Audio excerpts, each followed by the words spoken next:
La dieta mediterranea sarà presto nelle mense pubbliche e quanto ha affermato ieri nel corso di Cambio Vita Expo del Sano Vivere a Catania il presidente della regione. Nei prossimi giorni, ha dichiarato Musumeci, la giunta regionale approverà una delibera con la quale, oltre a riconoscere la dieta mediterranea come patrimonio culturale immateriale, condiviso parte della propria identità e di quella dei popoli del Mediterraneo, si impegna a favorirne la diffusione a cominciare dal suo inserimento all'interno dei programmi scolastici. Il governo adotta una delibera in base alla quale, il governo regionale naturalmente, in base alla quale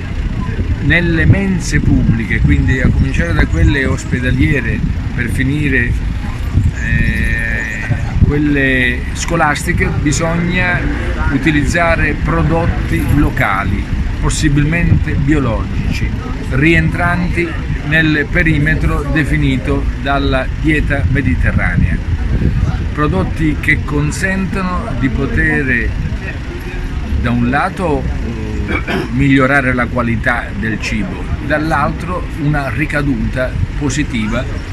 per il nostro sistema imprenditoriale. Una sana alimentazione, ha affermato l'assessore Razza, vuol dire un corretto stile di vita, oltre che una prevenzione dei tanti rischi nella quale la salute dei cittadini può incorrere. La Regione con questo atto deliberativo vuole mettere assieme l'agricoltura e la salute e lo fa pensando non soltanto ai corretti stili di vita dei cittadini, ma pensando che la dieta mediterranea, patrimonio dell'UNESCO e quindi patrimonio dell'umanità, possa essere l'occasione per dare una disposizione a prova di TAR, come diremmo, chiedere a tutte le strutture pubbliche della sanità, quindi gli ospedali, le scuole, le strutture che vengono gestite con fondi pubblici, di attuare la dieta mediterranea nei protocolli e quindi nelle gare sui servizi di ristorazione, è la giusta occasione ed è il giusto strumento per dare centralità ai nostri prodotti. Una sana alimentazione vuol dire un corretto stile di vita e vuol dire una prevenzione dei tanti rischi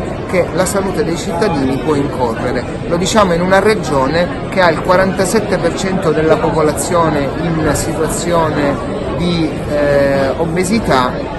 10% di questo 47% di grande obesità. Quella che lanciamo ai siciliani, sottolinea l'assessore all'agricoltura Bandiera, è una grande opportunità, da un lato per coniugare l'aspetto culturale, visto che la dieta mediterranea è patrimonio immateriale dell'umanità dell'UNESCO. C'è un neologismo coniugato nel 1989 da uno studioso americano, Steven De Felice. Questo neologismo è nutraceutica, cioè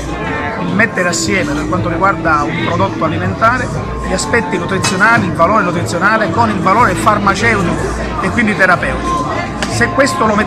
poniamo accanto al fatto che la Sicilia ha 64 prodotti a marchio di qualità, IGP, DOC, eccetera eccetera, ha la superficie in biologico più estesa d'Italia, e allora la Sicilia di fatto è la casa nutraceutica più importante d'Italia e per noi prima al mondo. E allora in questo senso una opportunità che lanciamo ai siciliani è quella di coniugare l'aspetto culturale, perché la dieta mediterranea è patrimonio immateriale dell'umanità dell'UNESCO, con l'aspetto economico, produttivo e quindi occupazionale. Quindi consumiamo siciliano, fa bene alla salute, fa bene alla nostra occupazione, fa bene alla nostra comunità tutta.